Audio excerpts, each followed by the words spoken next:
Musongati FC TV tubaramutse twongere tubahe nikaze. Ubwa mbere tubanje kubasaba imbabazi cyane ko tutari duherutse kubashikiriza amakuru kuri runo rubuga rwacu.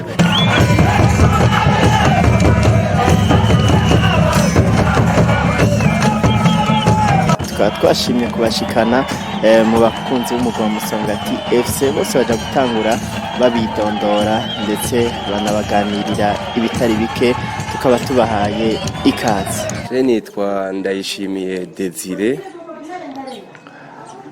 bakaba bantazira benshi na benshi baranzi kuri kubera mpora ndabaha gatomusoni agasamaki. Jewe n'ukuri ndashima ibintu biba biriko birabaho, umugwi wanje ndawukunda cyane. Je Musongati ndayikunda gose kuko narayivukiyemo igira ibintu vyiza, naho bibaho gutsindwa, bibaho kunganya, bibaho gutsinda, bibaho mugahanini yankenera intsinzi. Uno musi uri mu bajenga mu baririmbyi buno mugwi ubuherekeza imisi yose, mbega ico naco n'igihe cyatumye uja muri jenga. Je icatumye nja muri jenga nuko numva nyene ndavyiyumvamwo ni mu minsi hariho akandi kantu tuzobashirako karyoshe ikirori.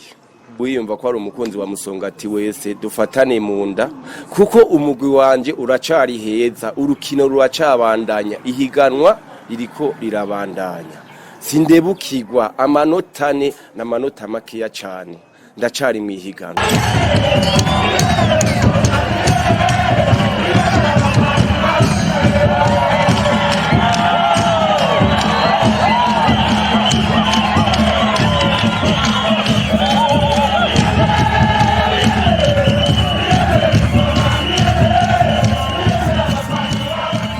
Kwizera Jeni, abantu benshi banzi Mwalimu Jeni. Natanguye gukunda imipira ya kera nkiri umukobwa.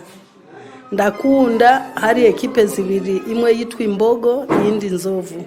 Nari mama Nzovu. Birafatanya nyene iyo Nzovu na Mbogo ntivyari vyashise kure kubera ntibakundana, bavukana ntibakundana. Abakurambere bo ngaha baca bavuga ati nibateranye iyo Mbogo n'Inzovu bace baba Musongati. Niho natangura 76 na Musongati. Nace nitwa mama Musongati. Igituma nagumye ndayikunda kubera ukunzi ikintu kigiye nabi murajana, kigaruse neza mukagarukana. Je naravuze ndi nzokunda Musongati gushika gufa kwanje. Sinzofa ninje mu yindi ekipe. Abariko barakurikirana ndababwiye yuko bizere abakunda Musongati bose, bizere harahimana izodufasha tukaronka igikombe.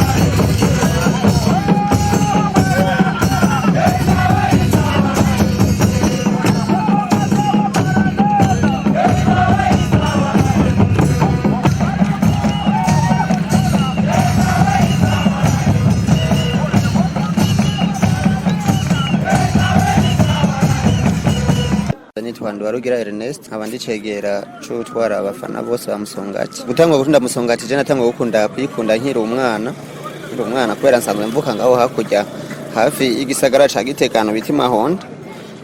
Natangwa gukunda nkiri umwana, hanyuma mbandanya nkura ndi mukanza kubanga mu Giswahili Katenya Mugari honca ntangwa rero nkora ibikorwa bikomeye vya Musongati ndayiba hafi, nja ku matizi kuraba imyimenyerezo yabo, bandanya esupri yo kuyikunda cyane yinjira. Ernest ndabasanze ku mirimo, mbega niki gituma niyo byoyigora niyo yotsindwa mutayiva inyuma? Ye ekipe ni ekipe y'igikundiro ikundwa na bose. Ndo udakunze Musongati ndi ekipe uri mu ntara ya Gitega gukunda ni ko nabajya bitwa ko badakunda Musongati usanga iyo itsinzwe bababara. Kipe ikundwa cyane usanga aho uri hose udashobora kubura umugenzi mushobora kuganira muhuze ivyumbiro kubyerekeye bya ekipe. Je mbona nta indi ekipe ngaho Gitega bashobora gukunda, usanga irimo abantu benshi ikundwa n'abene gihugu kandi bafatanye mu nda bahanurana. Nta indi ekipe mbona je no shobora gukunda ko. Abariko barakurikirana Musongati FC TV nubabwira nti ababandanye bashire ko subscribe, abandi nabo tubandanye dukora ibikorwa vya Musongati, twingishane gikundiro cyacu Musongati, hanyuma tubane twiteze imbere mu bikorwa byose bivanye n'ivyo dukora bitandukanye, hanyuma tubandanya dukurikirana na ekipe yacu tuyitera ihunga kugira ngo ibandanye itera imbere. Dushimire mwebwe mwese mubandanya mudukurikira, mugira subscribe, mugira like, mugira share, ndetse mubandanye munanezerwa n'ibiganiro bica kuri Musongati FC TV. Bye bye.